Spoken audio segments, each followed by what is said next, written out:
അത് എന്നെ പരിചയമുള്ള മുസ്ലിങ്ങൾ പറയട്ടെ, ഞാൻ മുസ്ലിം വിരോധിയാണോ എന്നുള്ളത് എന്നെ പരിചയമുള്ള മുസ്ലിങ്ങൾ പറയട്ടെ. ഇത് വലിയ തിന്മയാണ്. എന്റെ പൊന്ന് ദൈവമേ, അങ്ങനെ ഏതെങ്കിലും ഒരാൾക്ക് ഇവരെ കുറിച്ച് അറിയാമെങ്കിൽ ഒന്ന് കമന്റ് ചെയ്യണേ. ഇവരൊരു തള്ളുന്നുണ്ട്, നിങ്ങളൊന്ന് കേട്ടു നോക്കിക്കേ. ഭീകരവാദികൾക്ക് മാത്രമേ അംഗീകാരം സമൂഹത്തിലുള്ളൂ എന്നൊരു ധാരണ ആ സമാജത്തെ കൊണ്ടുവന്ന് നശിപ്പിക്കും. അതെ അതെ അതെ, അതുകൊണ്ടാണല്ലോ മേഡത്തിന് സംഘികളുടെ അംഗീകാരമുള്ളത്. ഇതിനു ശേഷം ഇവര് വലിയൊരു ഡയലോഗ് പറയുന്നുണ്ട്.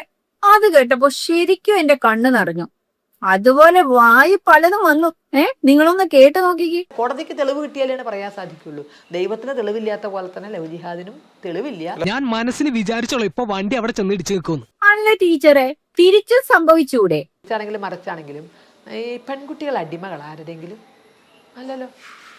ഈ പ്രേമിക്കുമ്പോ ഉള്ള വേഷവും ഭൂഷയും പേരും കല്യാണം കഴിക്കുമ്പോ മാറ്റണം എന്തിനാ? പോയി നമ്മുടെ PC ജോർജിനോടോ നമ്മുടെ ലക്ഷ്മി പ്രിയയോടോ പോയി ചോദിക്കുന്ന അങ്ങനെ കുറെ പേരുണ്ടല്ലോ. നിങ്ങളായിട്ട് ജീവിക്കുന്നവരോട് പറ. പ്രേമം എന്ന് പറഞ്ഞാൽ അതിന് മതം ആവശ്യമില്ല. അവർ വ്യത്യസ്ത മതത്തിൽ ജീവിച്ചാൽ ഞങ്ങൾ ആരും ഈ വിഷയത്തിൽ ഇടപെടില്ല. പക്ഷെ ഇത് ആസൂത്രിതമായി എങ്ങനെയാണ് സംഘടനകൾ എത്തുന്നത്? നിങ്ങളോട് എനിക്കൊരു ദേഷ്യമില്ല. വിവരമില്ലായ്മ ഒരു കുറ്റമല്ലല്ലോ. അപ്പൊ ടീച്ചറിന് അതല്ല ലക്ഷ്യം.